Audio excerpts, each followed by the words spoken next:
Alright YouTube, so we are back of course to talk about some Final Fantasy VII Remake, and yes, we are back again discussing the ending of Intermission, the Zack stuff. You guys know how it is. When it came to the ending of Base Game Remake, we beat that to death, we dissected everything we could about it. We're going to do the same thing here, of course.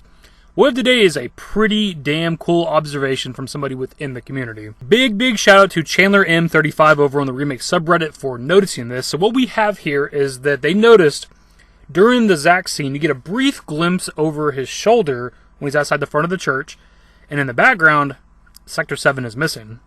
So how we know this is that you can actually view the skyboxes for like Sector 5, the Sector 5 church area in Chapter 8, and then when you come back, or you can come back during Chapter 14.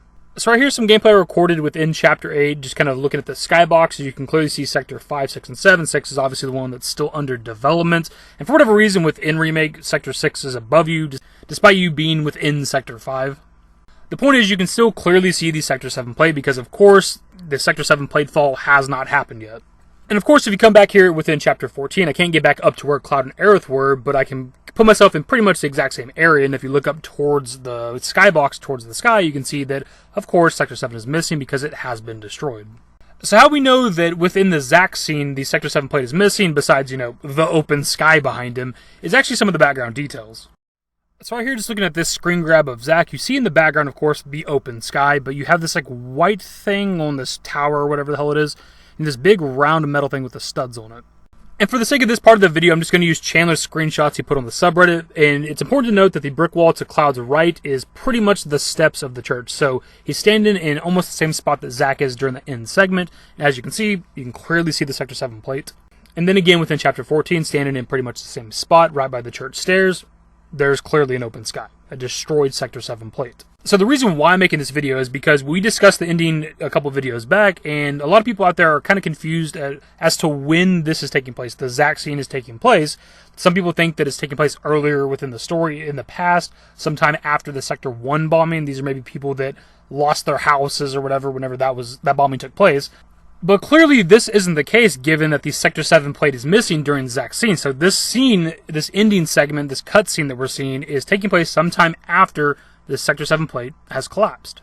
Now some people have said or pointed out, and I don't know if it's true or not, that some of the people within the church are from earlier in the game around the beginning, us bombing the Sector 1 reactor, and that some of them are also from like the Sector 7 plate falls segment of the game.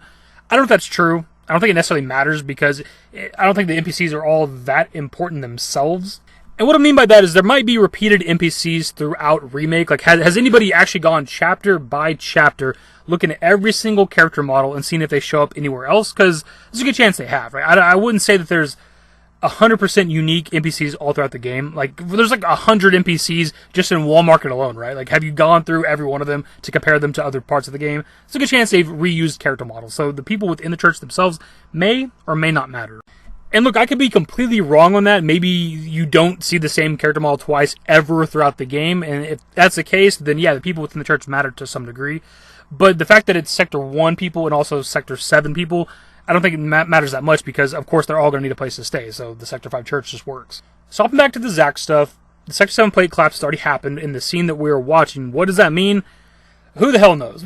All we have now is like a confirmation of the timeline, like whether it's in his alternate timeline, the Sector 7 collapse already happened, whether like the timelines merge and Zack's a part of our timeline where, of course, the Sector 7 plate fall has already happened. The thing is, we don't know, the ramifications of us destroying the Whisper Harbinger. So we know that there seem to be multiple timelines, but did we come out within Zack's timeline? Does Zack's timeline merge with ours? Like, we haven't seen a stamp logo with the ending segment. Because obviously with the Zack ending of Base Game Remake, we saw the Terrier stamp logo, and then throughout the game of Remake, we're seeing the Beagle logos. So, like, if we had seen something with the ending of Intermission, give us an idea. Like, if we seen, like, Cloud, Barrett, Tifa, Red 13, and Aerith, like, eating a bag of stamped chips, the logo on the bag would matter. If Cloud's eating from a bag of chips and it has the Terrier logo on it, that means our group merged with Zack's timeline. If Cloud was still eating from a bag of chips that has a Beagle logo on it, that means we're still in our timeline and Zack has his alternate timeline.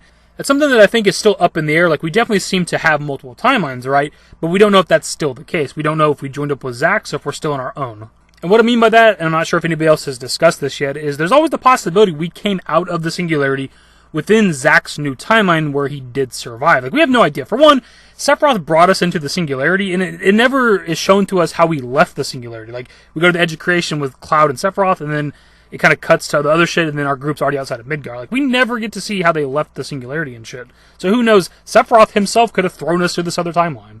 It's always possible that us defeating the Whisper Harbinger, the literal embodiment of destiny and fate, created some tangent universe where Zack survived, and when we left the Singularity, that's the universe we came out in. Anyways, but dudes, that is pretty much the video. It doesn't need to be super long, so now we have an idea of the time frame for when Zack is showing up at the Sector 5 church, or at least within his timeline, if he's in a separate timeline still. The Sector 7 plate has already been destroyed, and that more than likely these are people that are needing a place to stay because their homes were lost during the platefall. Also, potentially people from the Sector 1 reactor destruction that need a place to stay as well. Anyways, but dudes, that's the video. Hopefully you enjoyed it. If you did, give it a thumbs up. Subscribe to the channel if you guys aren't most up to date more Final Fantasy 7 Remake content. Turn on my notifications. Follow me on Twitter, @DavidYT. I'm on Discord. Links to most of the networks are in the description. And an outro. Later, guys.